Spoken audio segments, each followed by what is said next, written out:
palavra de Deus revela em João 18 a história da prisão de Jesus. Quando Jesus estava com seus discípulos no Getsêmani e ali chegaram Judas e os servos do sumo sacerdote. Normalmente a gente vê retratado até em teatros, em encenações da época da Paixão, da época da Páscoa, que são soldados romanos que prendem Jesus.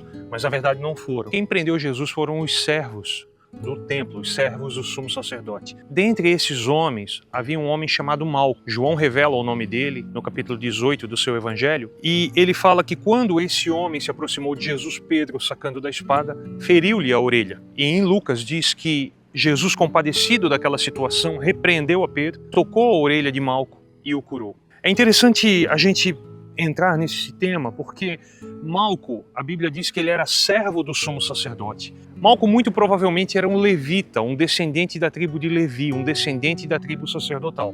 Malco, ele almejava de alguma maneira, no futuro, tornar-se um sacerdote, alguém útil no serviço do templo, porque por enquanto ele era apenas um servo, um empregado do sumo sacerdote.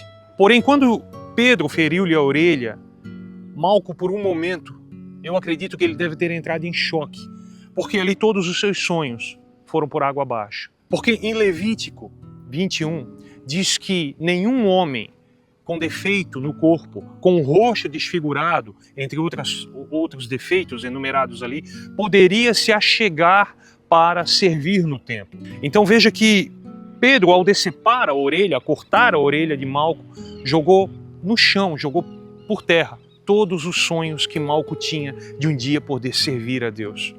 Mas Jesus veio com a sua misericórdia, tocou-lhe a orelha e lhe restaurou.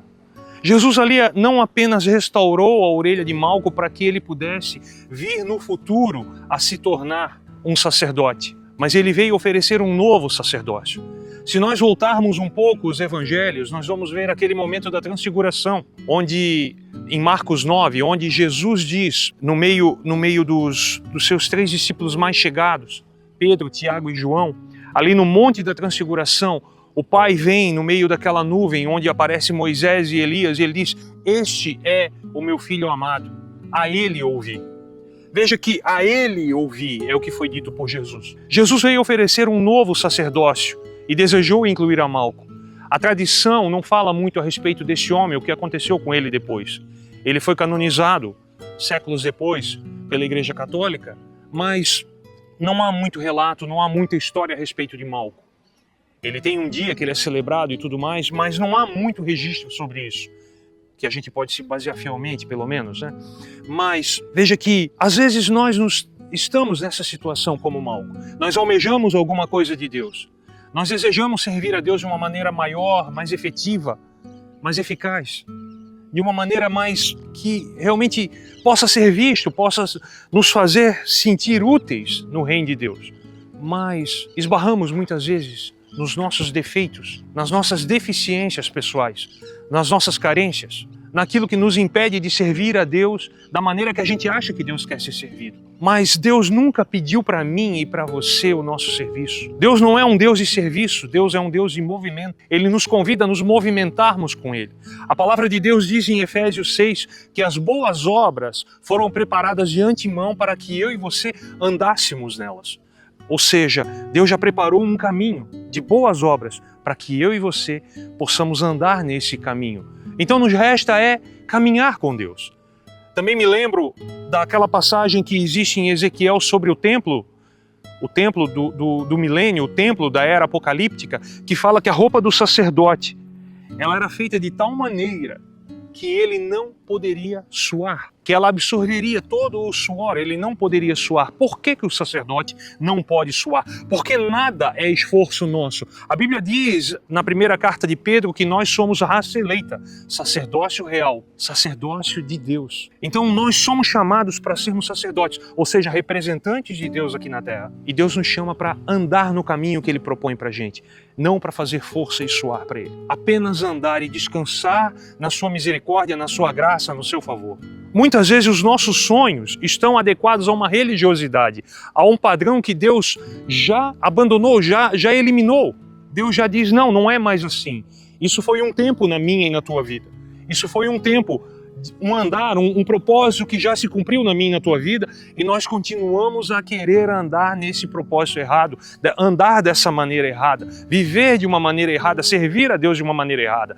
E Deus nos convida, após um processo de cura da nossa audição espiritual, a andar numa nova aliança, num novo propósito, em terras mais altas, em lugares mais altos, em lugares mais próximos a Ele, em lugares onde possamos desfrutar da sua companhia de uma maneira mais efetiva e andar com mais liberdade. Se você tem passado por momentos difíceis na sua vida, se você tem vivido frustrações pela maneira que você tem tentado servir a Deus, pela maneira que você tem caminhado, pare por um momento e pense se Deus ainda deseja que você caminhe dessa maneira com Ele.